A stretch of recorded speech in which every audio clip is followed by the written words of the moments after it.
বের হলাম বাসার থেকে। আজকে আমরা যাব একটু দূরে, সেখানে একটুখানি মুভি দেখব। আমার বাচ্চার একটুখানি শখ যে ওর এখন ছুটি, বলছে যে ওর প্রিয় মুভি একটুখানি দেখতে যাবে আমাদের সাথে, প্যারেন্টসদের নিয়ে যাবে।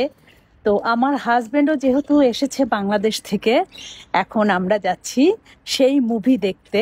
ওখানে গিয়ে কিছুক্ষণ সময় কাটাবো।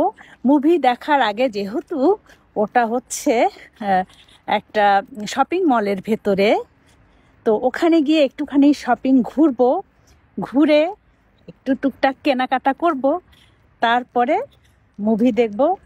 এবং ওখানে গিয়ে যদি আমার ভালো লাগে, কোনো সেই রকম সুযোগ সুবিধা পাই, অবশ্যই একটুখানি ভিডিওর মাধ্যমে আপনাদের কাছে তুলে ধরবো। যারা নিয়মিত আমার ভিডিওগুলো দেখেন তারা কিন্তু ইতিমধ্যে জেনে গেছেন আমি অস্ট্রেলিয়াতে ট্রেনে বাসে চলাফেরা করি। তো এখন একটু দূরে যেহেতু মুভি দেখতে যাব বাসার থেকে, তো বাস স্ট্যান্ডে আসলাম। এটা কিন্তু একটা বাস স্ট্যান্ড, আর এই যে এখানে কিন্তু কোন বাস কোথায় যাবে সেগুলো লেখা আছে। আর হচ্ছে কোনগুলো ফ্রি বাস এবং কোনগুলোতে ওপাল কার্ড ভরতে হয়, সবগুলো এখানে সুন্দরভাবে লিখে দেওয়া আছে। আর এই যে এখানে এই ছাউনিতে অনেকে বসে বসে ওয়েট করে।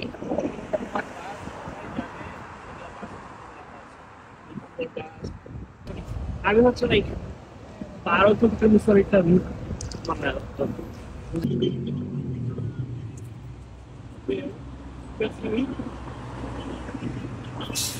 Yeah, yeah.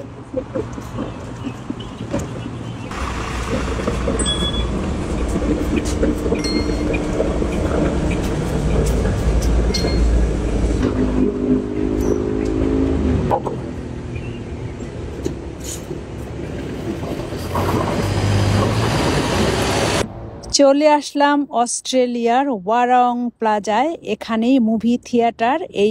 এটা একটা শপিং সেন্টার। আমি এর আগেও আপনাদের কাছে প্রচার করেছি। এখানে মুভি দেখব ভেবেছিলাম, একটু আগে এসে শপিং মলটা ঘুরবো, কিন্তু মুভির টাইম হয়ে গেছে, তাই আর ঘোরা হলো না। অন্য একদিন ঘুরবো। আজকে এখন মুভি টাইম, যেহেতু বাচ্চার সাথে আমরা একটুখানি মুভি দেখব এবং এই সুন্দর সময়টা উপভোগ করব। এখন টিকিট কেটে নিচ্ছে আমার হাজবেন্ড আর আমার বাচ্চা। তো তারপরে আমরা থিয়েটারের মধ্যে ঢুকে পড়ব। খুবই সুন্দর একটা এনভায়রনমেন্ট, আসলে আমার কাছে ভালো লাগে। আর এই ধরনের এনভায়রনমেন্ট কিন্তু এখন বাংলাদেশেও দেখা যায়। আসলে খুবই সুন্দর, দৃষ্টিনন্দিত। মুভি দেখে বের হলাম, অনেক সুন্দর সময় কেটে গেল। আসলে বাচ্চাদের সাথে সময় কাটাতে প্রত্যেক বাবা মায়েরই ভালো লাগে। আর শপিং সেন্টারের ভেতরে যেহেতু মুভি থিয়েটার, শপিং সেন্টার কিন্তু ইতিমধ্যে বন্ধ হয়ে গেছে। এখন শুধু রেস্টুরেন্টগুলো খোলা আছে। তো এখন বসে বসে কিছু একটা খেয়ে তারপর বাড়ির উদ্দেশ্যে রওনা দেব। আশা করছি আমার এই ভিডিওটি আপনাদের ভালো লেগেছে। আল্লাহ হাফেজ।